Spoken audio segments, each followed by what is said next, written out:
Well, welcome back to Blue Dragon Weekly. I'm Glenn Grunwald, your host. Joining me today is head basketball coach Steve Eck of the Blue Dragons. And Coach, here we are again, another season upon us. Snuck up on us a little bit. You guys have been practicing for about a month, but we got the Quarterback Classic coming up this weekend, and basketball season's here once again. Yes, and it's been a while. You always want to get back to the season. The first part of the season is always exciting, and the guys have been working hard, and a lot of new faces this year, so we'll see what happens. Jayhawk Conference media meeting last week. Press conference was held, and the coaches poll came out, and you guys were picked second in the West, and it is going to be a loaded western side of the Jayhawk Conference bracket. Yeah, I feel like anybody that's picked from first to eighth this year, and I don't want to leave out Pratt either, but those teams have a chance to be in the top four. I'm not going to say one of those teams is going to have a chance to win it, but they could be in the top four and get the home court advantage. These teams, like Dodge and Barton, this one's have 4 or 5 guys back that started for them, and yet we were picked ahead of them. So I don't know what's going on. And you've got one back, a good one, in Mark Braden, and also a reserve that saw some action last year, Ryan Schultz. Ryan Schultz out of Mays and Mark Braden out of Kansas City, Missouri. Yeah, Ryan's getting better. Ryan's shooting the ball a lot better now. He'll play outside for us a little more this year than he did last year. Mark Braden in preseason will shoot the ball pretty well. Hopefully that continues during the season. We only have 2 sophomores that are coming back, but we've got some new faces coming in that I hope will help us. Few transfers as well, so that's going to help with some of the maturity factor and some leadership. And I'm sure this part of the season you're probably looking for who's going to be my leader on the team. Yeah, right now I don't really have a leader. I tell the guys that they all need to lead themselves, and there won't really be a need for a leader out there. But first of all, you got to lead yourself. A leader can't lead somebody that doesn't want to be led. So. Let's talk about the league race. Like I said, on the West, Seward County picked ahead of the Blue Dragons, and then after that, you go 4 or 5 deep. It's pretty equal all the way down the road. Yeah, it's equal all the way from number 1. Seward is picked first, and then you got a couple guys back. I'm telling you, Cloud County's got the best backcourt. They got 3 guys come back that started last year for them. Butler County's got some guys that started for them. Garden City is probably the most talented team in the state this year. Besides Coffeyville, they're in the west side, they're the most talented team, and if they play together, Garden City is going to be a big factor.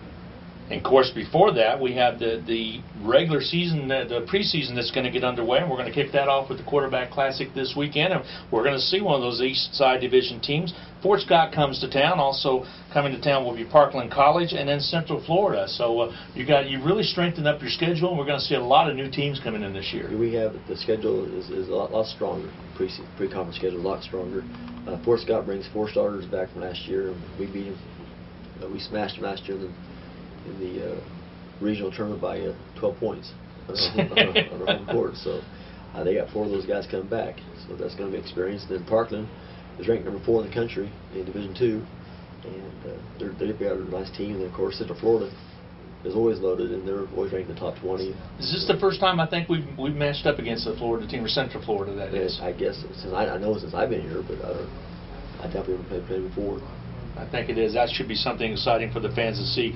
Speaking of that type of offense, up-tempo, same type of Steve Eck coach team that play hard defense and really strap it on and get after it? Yeah, hopefully we'll be a better defensive team this year. I thought that was one of the weaknesses last year. We didn't get the offense sometimes, but a lot of that was because we didn't have any defense to get it started either. I didn't feel like we played the defense I wanted to all the time last year, and hopefully this year we'll get it done. I've heard good things about Michael Spays out of Arlington, a transfer in, a pretty good little point guard. Michael's a good point guard. He's a good shooter, and hopefully he'll shoot the ball more. But Michael's a good job. He's a good job.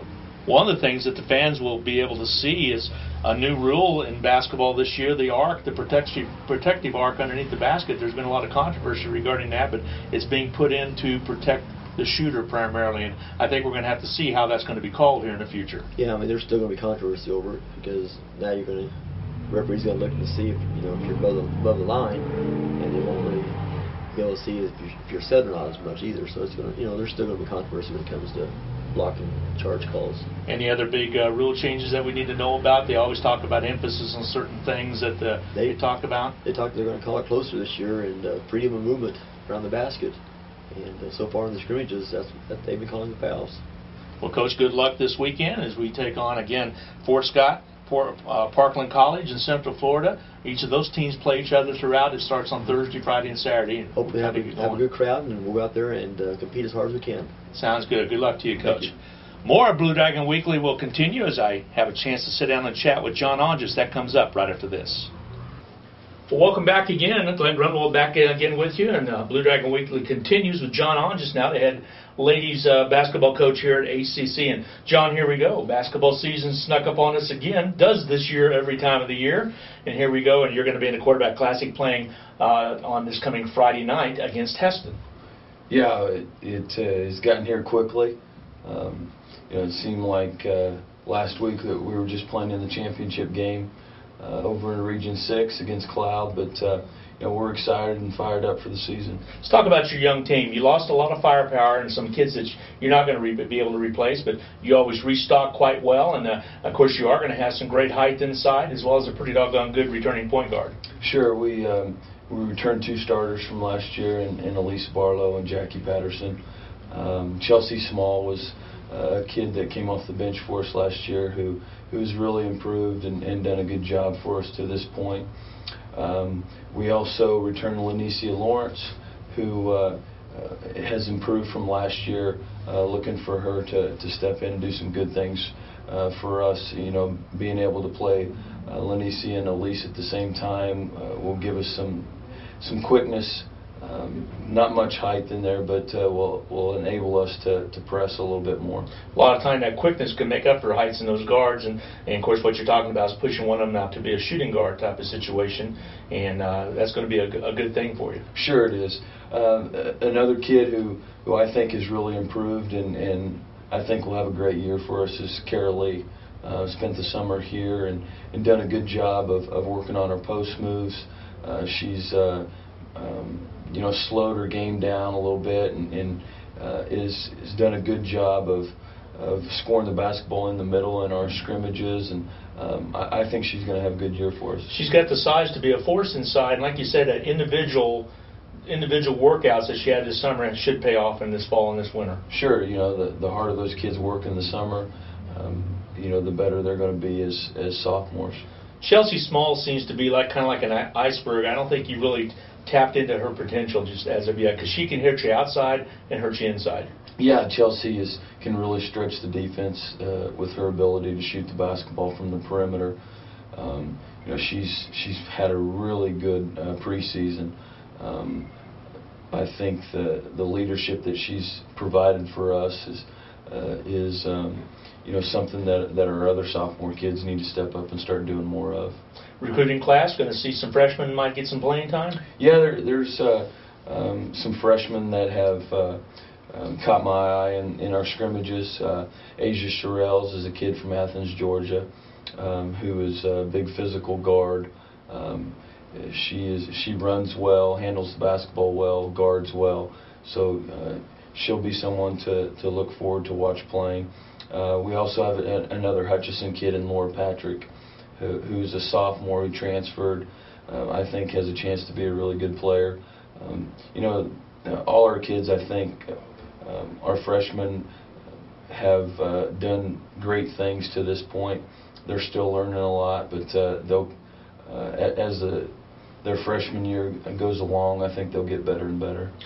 Got the arrow on your back, or the target on your back, I should say, by being picked to be #1 in the West. But, frankly, I don't think any coach ever backs down from that. It's a situation where you thrive to be the best, and here we go again with Hutchison being the pick to win on the West side. Sure, we were picked last year to be the Jayhawk West Conference champions, and our kids didn't disappoint us with that, and we're hoping this group of kids can do the same thing. Let's talk about a quick addition to your coaching staff. You got somebody that like you said, saw the light from Barton County and transferred over. Yeah, Keith Ferguson is a new assistant for us. Has been doing a great job on the floor with our kids. It just gives us, Keith has head coaching experience, so he's been through a lot of big games and should add a lot of experience to our staff. Of course, Travis Kirk back again. He's been here year in and year out, knows what you want, knows what you expect and does a great job as well as a bench coach. Yeah, Travis hasn't changed in 12 years that he's been here. He's very dependable, knows his job, very passionate about our program, and wants to continue to make our program the best it can be. John, appreciate having a chance to sit down and chat with you. Good luck in this week's ball games, and we'll talk with you more on Blue Dragon Weekly as it continues. All right, thank you, Glenn. John Hodges for Blue Dragon Weekly. I'm Glenn Grunwald, your host. So long, everybody. We'll see you at the ball games.